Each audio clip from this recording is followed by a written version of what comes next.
Hello, and welcome to the site, The Art of Digital Drumming. I'm Johnny Gunn. Today, this is just going to be a short little video on the history of how I created Drum Tech Studios and how it's taken 30 years for my vision of being a full digital recording, rehearsal, and teaching studio to come to fruition. Back in 1992, I was studying at Eastern Washington University with my college professor. And he said, John, I want to start giving you a lot of these young kids.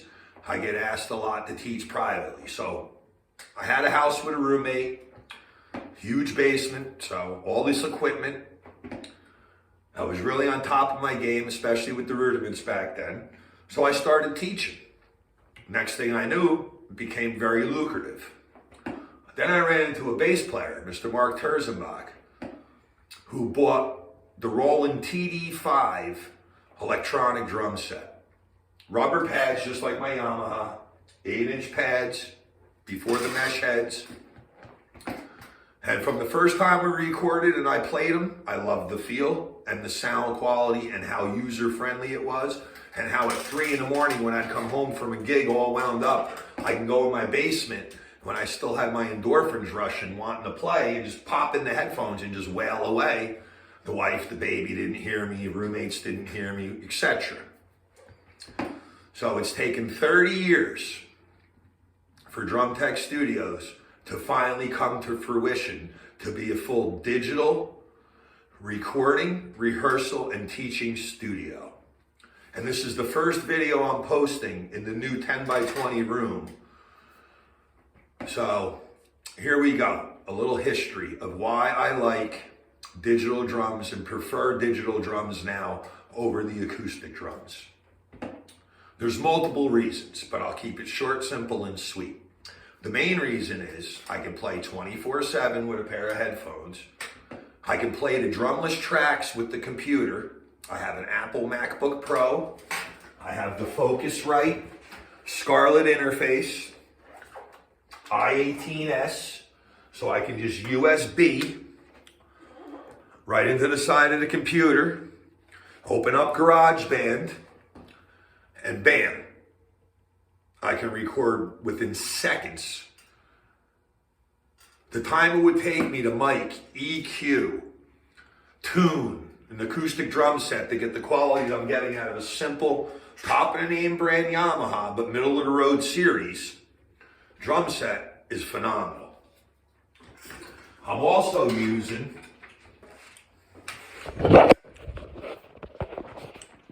all this gear right here. That's my 16-channel Mackie mixing board. I have 2 drum brains with stereo, so I come right and left channel out, either into the interface from the drum brain or into the mixing board from the drum brain.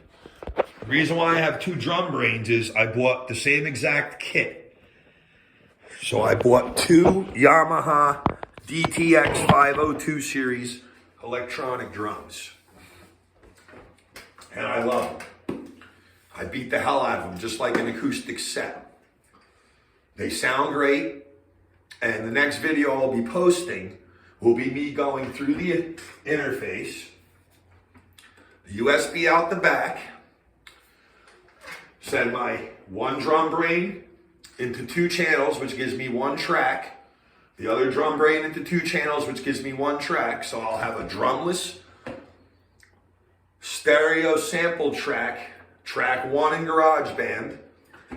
Then I will have drum brain 1, right and left stereo channels to 1 track, and drum brain 2, right and left stereo channels to another track. So in essence, I'll have control of 3 tracks. Now also with that, to get a better sound quality, because a lot of people just use the cell phone. Like right now, I'm not using a microphone, so for vocals and to record this short little tutorial, it's real simple. But I bought the iRig 2, okay? It's actually a $40 guitar interface, along with the little headphone, Apple iPhone SE2, plug it into the 1/4 inch on the iRig, and then you run out with a TSR cable, and you come one channel left out of either the brain, the interface, excuse me, so I'll come left out, or if I want to come out of the mixing board, I would plug in left out. Then I would pan everything left and record the video, and that's how I get a perfect mix. Because what I do is I'll play 2 or 3 30-second tries, mess it. If I'm coming out of the mixing board, I'll mess with it a little bit, but it really doesn't give me control over the sample. It gives me more control over the drums. So I usually use the interface. Like I said, the Scarlett 18 IS8 interface, 8-channel interface. So what I'll do is, like I said, right and left channel into 2 channels, gives me 1 track. Left and right channel out of the other brain into the 2, gives me separate track. And then I come out of the back, left mono out, into the iRig. There's a guitar icon, which is right here. That's like your instrument. So I'll plug the TSR cable into that. Then I plug the iPhone adapter into the 1/8 inch jack. And then I plug this into the phone. And like I said, I'll do about 30 seconds of the song with a couple of different mixes, record the video, play it back. And now what I use for playback is I bought this here. It's a stereo 1/8. So I plug it into the iRig where the headphones go.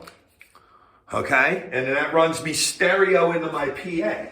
So I can turn my PA on and actually listen to the playback immediately without having to touch anything except hit that, because I'm not worried about the video quality. I'm more worried about the sound quality, because these iPhones actually get really, really good video quality.